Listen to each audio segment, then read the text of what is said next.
Boa tarde. Sejam todos bem-vindos e vamos então a mais um estudozinho, que é aquilo que nós tantos precisamos, é de estudar, aprendermos, mas sobretudo pormos em prática. Então vamos continuar com o livro de Jesus para os que sofrem. É pelo escritor e orador espírita Clóvis Tavares, natural de Campos de Goytacazes, Brasil. Ele nasceu a 20 de janeiro de 1915 e desencarnou a 13 de abril de 1984, aos 69 anos. Jesus para os que sofrem é um livro com várias passagens que nos remetem aos ensinos e exemplos de Jesus. É um complemento ao Evangelho e eu diria que é mais um convite a juntar a outros mais do grande amor de Jesus por todos nós, porque Jesus envia-nos o conhecimento das coisas para o nosso despertar das mais variadas formas, através de almas que vieram propositadamente para nos ensinar, para nos exemplificar os ensinos de Jesus. Esta narrativa vem falar-nos de alguém que dedicou toda a sua vida a servir e amar com humildade e simplicidade. Característica das grandes almas, que fazem o bem pelo bem, sem ostentação. Assim era o personagem de que iremos falar. Podemos dizer um seguidor dos ensinos e exemplos de Jesus. Ele tinha o reino de Deus no seu coração. Deus nosso Pai o colocou em todos os seus filhos e é Jesus quem nos diz que não procuremos o reino de Deus aqui ou ali, porque Ele está dentro de nós. Vamos então ouvir o que os amigos de Virgílio Paula, o personagem desta narrativa, falam sobre ele. Então, o título, como já perceberam, é Virgílio Paula, Claro Caminho. O reino de Deus não vem ostensivamente, nem se poderá dizer, ei-lo aqui ou ali, porque o reino de Deus está dentro de vós. Jesus, no Evangelho de Lucas, 17, 20 a 21. Então o reino de Deus está dentro de todos nós, porque Deus, ao criar-nos, Ele colocou o que Ele tinha de bom, porque o Pai é bom, segundo Jesus, quando todos sabemos que quando chamaram a Jesus de bom, Ele disse que, porque me chamas bom, bom é o Pai. Então, nosso Pai, quando nos criou, colocou em nós tudo o que era bom, tudo o que fazia parte do seu reino.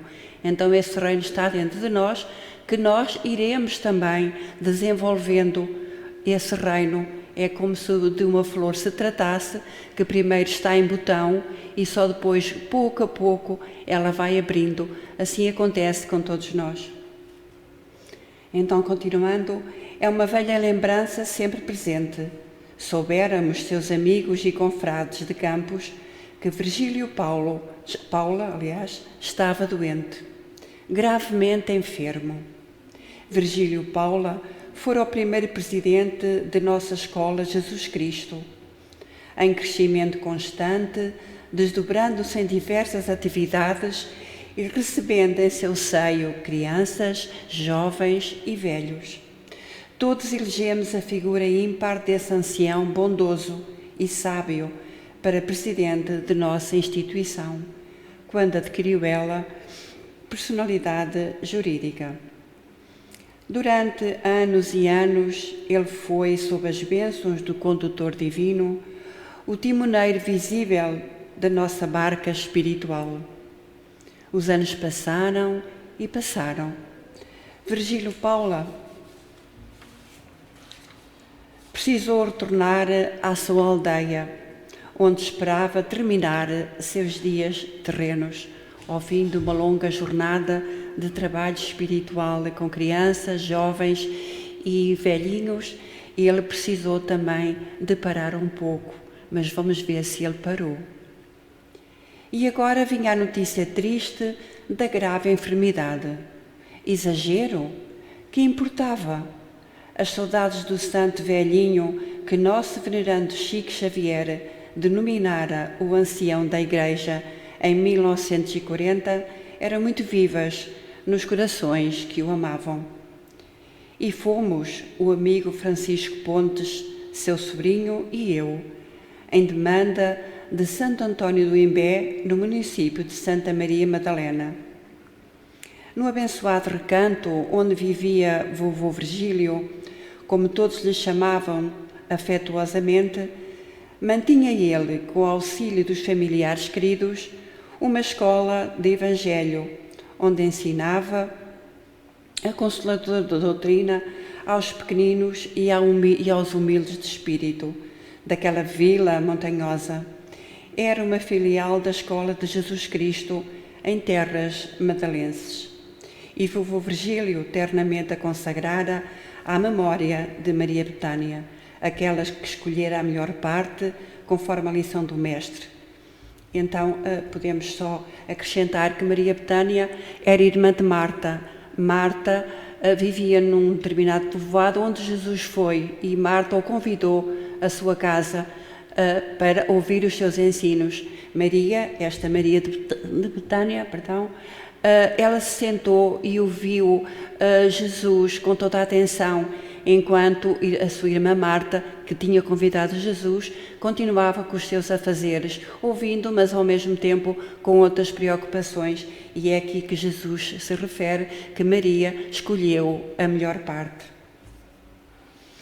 Então, continuando, bem perto de sua residência sempre hospitaleira, que batizara com o nome de Canto de Paz. O bom amigo Francisco e eu finalmente chegámos à aldeia humilde, depois de uma tranquila viagem de carro em manhã primaveril. Havíamos saído muito cedo de Campos e que surpresa nos esperava. Era uma manhã de domingo e nosso querido Virgílio Paula, naquela paisagem bucólica, portanto uma paisagem de campo, de natureza, bem digna de outro Virgílio, o de Mantua, portanto este Virgílio de Mantua, um poeta italiano, estava a varrer a frente da pequenina escola, onde ele sozinho, de vassoura na mão, a limpar a entrada da casinha humilde de Maria de Betânia à beira da estrada. Já arrumara a sala modesta, já espanara, já pusera tudo em ordem para receber condignamente as criancinhas naquela manhã dominical. Era assim que ele agia, superando a velhice avançada, o cansaço de uma longa vida afanosa, as dores de uma enfermidade cruel. O quadro é indelével na memória, entre as mais ternas saudades daquela alma luminosa. Era uma visita de surpresa, quando o carro foi parando lentamente, ao aproximar-se do ancião da igreja, percebemos nele a simplicidade de uma criança angélica, que fosse apanhada em flagrante numa missão secreta de humildade e sacrifício. Talvez não seja bem isso, nem sem dizer bem o que aconteceu. Uma explosão de felicidade nos reuniu os três num grande abraço, naquele cenário de bênçãos. Foi uma felicidade misturada de sorrisos e lágrimas, mas a lição comovedora ainda permanece na memória da minha alma, embora o vovô Virgílio, vestido de luz, missionou hoje nos santuários do céu. Reparem que ele voltou à sua aldeia para acabar os seus dias em tranquilidade, mas ele continuava trabalhando, limpando, arrumando, para ter tudo de forma a receber os seus amigos, as suas crianças, os seus velhinhos. Deixou exemplos e lições de valores e virtudes. Não se trata de elogio ou de louvor. Os grandes e generosos espíritos não se dignam de pisar em nosso mundo em missões de beleza espiritual, bem o sabemos. Assim foi o nosso Virgílio. Não apenas pregou bem, viveu muito mais que o pregou. Essa valorosa e iluminada Marcelle Auclair já observou muito inteligentemente a inoperância de pregar aos outros quaisquer verdades, se não a pregarmos primeiro por nossos atos. Portanto, nada nos vale nós falarmos para os outros se não dermos o exemplo, se não fizermos nós primeiro, para depois estarmos em condições de falarmos ou ensinarmos ou pregarmos, entre aspas. É certo que sabemos disso. Reflitamos, porém, na excelência de sua lógica. Qual foi o obeso que algum dia conseguiu persuadir alguém da eficácia de um regime para emagrecer? É claro que alguém gordo não consegue convencer alguém se lhe receitar determinado de dieta, não é? Portanto, se ele é gordo, é porque a dieta que ele está a dar aos outros não funciona. Pode falar à vontade. Sua figura e a balança estarão sempre a desmenti-lo. Não importunemos os que nos cercam com os nossos sermões. Temos melhor coisa a fazer. Temos que dar o exemplo. Este é o claro caminho de Marcelo Auclair. Portanto, este claro caminho é uma obra desta escritora, porque Marcelo Auclair foi uma escritora entre outras atividades. E, portanto, o claro caminho é uma obra. Este é o claro caminho, como ia dizer, de Marcelo Auclair, caminho para alcançar íntimos e verdadeiros valores, tanto quanto para nos libertarmos do mal, escondido ou saliente, que ainda trazemos dentro de nós. Porque nós ainda trazemos o mal dentro de nós, ainda fazemos coisas que ainda não estão nos preceitos daquilo que Jesus nos ensinou. Estamos num mundo de provas e expiações porque somos ainda criaturas dessa forma, mas iremos, com o avançar dos nossos dias, do nosso querer, das nossas reencarnações, nós iremos também ser os Virgílios Paula. Então, porque se o Senhor nos assegurou que o reino de Deus não está aqui, nem ali, nem acolá, mas dentro de nós mesmos, igualmente é justo recordar que o mal está dentro de nós, como estava a dizer. Porque do coração procedem os maus pensamentos, mortes, adultérios, prostituição, furtos, falsos testemunhos e blasfémias. São estas coisas que contaminam o homem. É também do Evangelho de Mateus estas palavras, 15, 19 a 20. Em 1978, o Brasil lembrou o cinquentenário da morte do grande Capistrano de Abreu, o respeitável historiador de nossa pátria.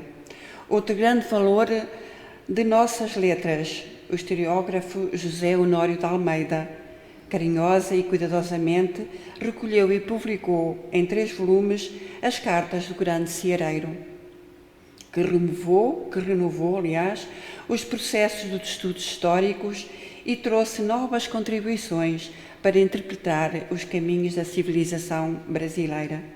São de Capistrano estas palavras escritas a Luís Sombra em 1910. Há muitos meios de ser feliz, mas todos reduzem-se a um único: obedecer aos ditames da consciência, principalmente com sacrifício. Então todos nós temos consciência, somos criaturas dotadas com consciência e às vezes não aprofundamos a nossa consciência. E é por isso que por vezes fazemos e dizemos determinadas coisas que não são as melhores para nós e para os outros, porque não ativamos a nossa consciência. Eis porque podemos dizer que Virgílio Paula foi feliz, lutou com coragem, sofreu sem queixas, viveu os mais diversos ministérios do bem aos sofredores e aos pequeninos, amou, padeceu, ensinou, medicou, defendeu, construiu, plantou, dirigiu, pastoreou. Parodiando o Capistrano, podemos dizer que todos esses verbos se reduzem a um único: exemplificou. Ele pôs tudo em prática do que tinha dentro do seu coração. E com sacrifício, porque ele foi adoecendo com o passar dos anos, ele foi adoecendo, mas nunca foi aquele doente de se aquietar. Ele sempre foi trabalhando dentro das suas possibilidades, mas ele foi sempre trabalhando e foi feliz. Foi um herói, mas nunca o soube, nem nunca pensaria nisso. Ele era suficientemente humilde. E humildemente viveu com o seu Evangelho, com a sua família, com as suas crianças, com homeopatia para os seus pobrezinhos, e com seus amigos, com sua enxada e com seu violino. E este personagem faz-nos também lembrar aquele que também, embora hajam muitos, mas aquele que conhecemos, que foi o nosso querido irmão Francisco Cândido Xavier, o nosso querido Chico, que também viveu na maior humildade e na maior simplicidade e com o maior amor no seu coração. E continuando, um autêntico varão, não do estilo dos varões greco-romanos de Plutarco, mas do estofo dos legítimos santos, no espírito do claro caminho dessa tal obra de Marcel Leclerc. Um verdadeiro médico, diz ela, não tem necessidade de mostrar seus diplomas, contenta-se em curar. Ele contentava-se em fazer o que tinha no seu coração e contentava-se de uma maneira feliz. Assim foi Virgílio Paula, um sincero discípulo do Cristo, que descobriu o reino de Deus no próprio coração. E nesse reino viveu e vive. Deus seja louvado. Então, nós temos aqui neste texto um autêntico homem de bem, um homem que amou, um homem que se dedicou, um homem que lutou, um homem que aceitou. E, portanto, remete-nos esta alma boa ao homem de bem do Evangelho, do nosso Evangelho segundo o Espiritismo, no capítulo 17. E só numa breve síntese, porque muito mais haveria a dizer, o homem de bem é o que cumpre a lei de justiça, de amor e caridade na sua maior pureza. Deposita fé em Deus, na sua bondade, justiça e sabedoria divina. Possuidor do sentimento de caridade e de amor ao próximo, encontra satisfação nos benefícios que espalha, no fazer ditosos os outros. Tem fé no futuro, por isso coloca os bens espirituais acima dos bens temporais. Não alimenta ódio nem rancor. Exemplo de Jesus, perdoa e esquece as ofensas. Encontra satisfação nos benefícios que distribui e nas alegrias que proporciona aos seus semelhantes. Não procura dar valor ao seu espírito nem aos seus talentos. Vive feliz com o que tem. Trata a todos com bondade e benevolência. O homem de bem encontra satisfação nos benefícios que distribui, nas lágrimas que seca, nas alegrias que proporciona, nas consolações que leva aos aflitos. Como disse, há muito mais no Evangelho sobre o homem de bem, mas seria muito longo trazer tudo o que lá está. Mas por aqui ficamos com uma ideia de que tudo o que está aqui se aplicava a este irmão Virgílio Paula. E então, para concluir este trabalho, ajudar o semelhante é muito importante. Sem que isso se processe, a consciência não nos libera e continuamos encarcerados pela melancolia, pela incerteza, pela dor, pela ignorância. Quem ajuda, aprende e é ajudado. Quem serve, instrui e é servido. Quem auxilia, se enriquece e é auxiliado. Todos os grandes homens e mulheres da terra deram-se a conhecer pelo traço de fraternidade deixado por onde passaram, pelo amor à humanidade, pela ajuda desinteressada a quem quer que fosse. O orgulho e o egoísmo são árvores alimentadas pelos espíritos inferiores e não são encontradas em almas de escola, em almas de luz. A depressão consciencial é motivada pela ausência do amor, mas o amor daquele que não julga, que não desmerece, que não maltrata, que não fere, que não humilha. Quem abre os braços com Jesus para ajudar em nome de Deus deve ser humilde. que não imponha suas ideias, que não oprima, que não maltrate e que respeite os seus semelhantes na posição que eles ocupam na terra. O cristão, nós. Não surgimos na terra para circunscrever-nos à casinhola da personalidade. Apareceu com o Mestre da Cruz para transformar vidas e aperfeiçoá-las com a própria existência, que sob a inspiração do mentor divino será sempre um cântico de serviço aos semelhantes, exaltando o amor glorioso e sem fim na direção do reino de Deus, que começa invariavelmente dentro de nós. E terminamos com as palavras de Jesus, com algumas das suas palavras, porque muitas Ele nos deixou. Ama a Deus sobre todas as coisas e ao próximo como a ti mesmo. Faz aos outros o que gostarias que te fizessem. O que fizerdes ao menor dos meus irmãos, a mim o fazeis.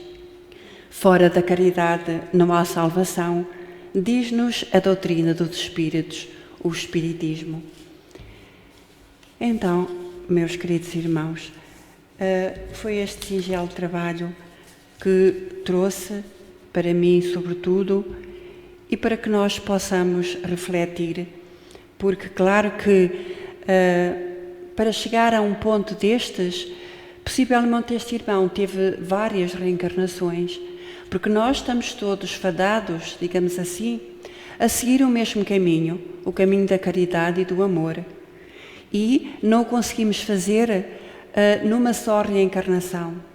Por isso é muito importante que compreendamos o sentido da reencarnação para depois percebermos todas as coisas que nos acontecem.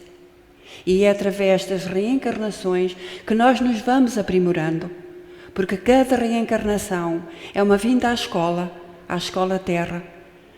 E cada ida é como se tivéssemos vencido um obstáculo, ou vencemos mesmo, por muito pequeno que seja esse obstáculo, sempre andamos um passinho mais à frente. Então, o chegarmos à perfeição será também o resultado do nosso próprio esforço, mas também as sucessivas reencarnações que Deus nosso Pai, pelo seu infinito amor e misericórdia, concede a todos nós. Então agradecemos a Deus, agradecemos a Jesus por estarmos reencarnados na Terra e que Ele nos ajude a percebermos que estamos aqui para aprendermos, estamos aqui para evoluirmos. Tudo fica na Terra, unicamente usufruímos daquilo que Deus nos permite ter. Que tenhamos consciência de que tudo fica na Terra e que Jesus nos abençoe.